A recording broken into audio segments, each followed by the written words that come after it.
like you better than Jamie! That's awesome. Thank you. How you doing, Seattle?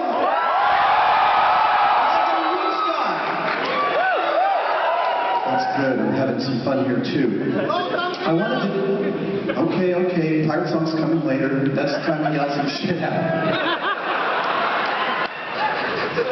So, I have this pre-flight plan.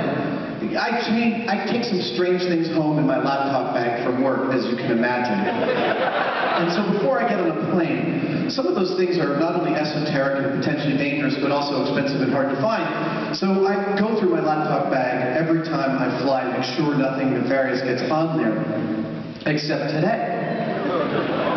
And I'm going through the TSA checkpoint, and you know they're doing the thing where they're yelling at you while you're doing what they're yelling at you to do. And then just before I'm going through the scanner, they put me through the body scanner, which makes, for some reason, my penis feel really small. And then I get onto the airplane, and I look and I notice that I brought this thing with me. 2 12-inch long steel razor blades. TSA? You're gonna look at my junk and somehow you missed this? My tiny junk is offended. Oh, and a whole bunch of nuts and bolts that were in there too, which I figure must look like really dated. No, there was, I don't know.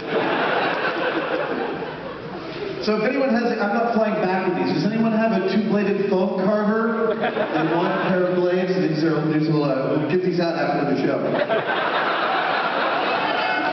The esoteric tool product. It was occurring to me to share with you a couple of early geek moments with you, to demonstrate some of my geek cred. And I was realizing, actually, this is a really good story. Back when I was helping out at the local public access station in Tarrytown, New York, at 15 years old, I was working on a show for a guy named Tim Podell called This World of Mine. Yeah, it wasn't even that good. But I was also spending time working as a page at the local library in town, which was sorting books and things. Yeah. And as part of the summer program, they asked me to be a dungeon master for the library's D&D program.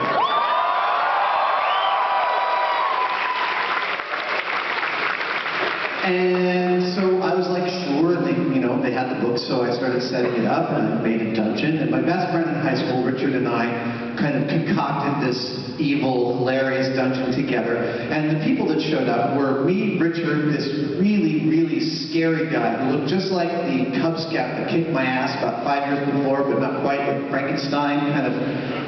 He kicked my ass in front of the Scout mask. Anyway. This really kind of scary guy whose name for his character was Rasputin. History buff, I guess. And this inordinately hot girl named Angela. And I don't remember anything that happened in the dungeon at all, except that Angela lived and the other guy didn't. And then, so I think this is about the fall of what would this be? 82, 81, 82, something like that. And Christmas rolls around Christmas season, and I get a call from Angela, which was, bizarre. She's like, I called every savage in the phone book to find you. I'm 15. And I was like, really? And she came over to my house. She was like, what are you doing? I thought we could hang out. This is completely untethered territory for me. So she came over, the long story short, she came over and we kissed. My first kiss was a girl I met playing Dungeons & Dragons